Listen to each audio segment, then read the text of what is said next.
తెలంగాణ రాష్ట్ర వ్యాప్తంగా కురుస్తున్న భారీ వర్షాలకు దెబ్బతిన్న ప్రాంతాలలో మన కామారెడ్డి, ఆదిలాబాద్, ములుగు ప్రాంతాలు ఉన్నాయి. దాంతో పాటుగా పలు ప్రాంతాలలో భారీ వర్షాల కోసం అని చెప్పి ప్రజలు చాలా ఇబ్బందులు పడుతున్నారు. అక్కడ ప్రాంతం కూడా చాలా దెబ్బతిన్నది. ఇదే విషయమై మన బీజేపీ రాష్ట్ర అధ్యక్షులు శ్రీ రామచంద్రరావు గారు కేంద్ర మంత్రి వర్యులు బండి సంజయ్ గారితో, కిషన్ రెడ్డి గారితో, నడ్డా గారితో, రాజ్నాథ్ సింగ్ తోటి ఈ విషయం అని చెప్పి ప్రతి క్షణం చర్చించడం జరుగుతుంది. వాటికి కావాల్సిన సహాయక చర్యల కోసం అని చెప్పి డిస్కస్ చేయడం జరిగింది. దానికి కేంద్ర మంత్రి వర్యులు అందరూ కూడా ప్రతి ఒక్కరు కూడా మీ తెలంగాణ వైపు మేము ఉన్నాము, తెలంగాణ ప్రాంతంలో ఎలాంటి అవసరాలు ఉన్నా సరే మేము వెంటనే అదనంగా కూడా మేము డిప్లాయ్ చేస్తాము అని చెప్పి వాళ్ళకి సూచించడం జరిగింది.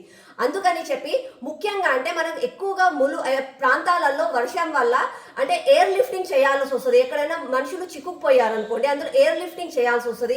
అదే లేకపోతే ఆర్మీ సహాయం తీసుకోవాల్సి వస్తుంది. అన్నిటికంటే ముందుగా మన హెల్త్ కోసం అని చెప్పి హెల్త్ మినిస్టర్ గారు కూడా స్పందించడం జరిగింది.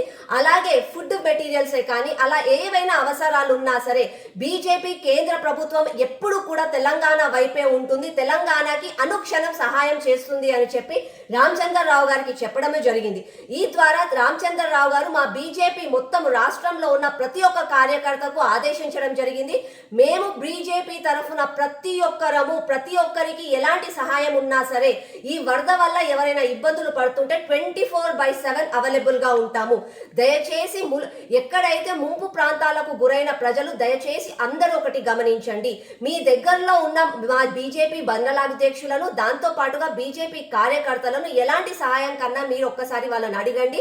వాళ్ళు మా రాష్ట్ర అధ్యక్షులైన శ్రీ రామచంద్రరావు గారితోటి మాట్లాడి దాని తర్వాత కేంద్రం వరకు తీసుకొని వెళ్ళి అక్కడి నుంచి మీకు తక్షణమే సహాయం అందేలా చేస్తారు. 24/7 మా రాష్ట్ర బీజేపీ మీ వైపే ఉంది.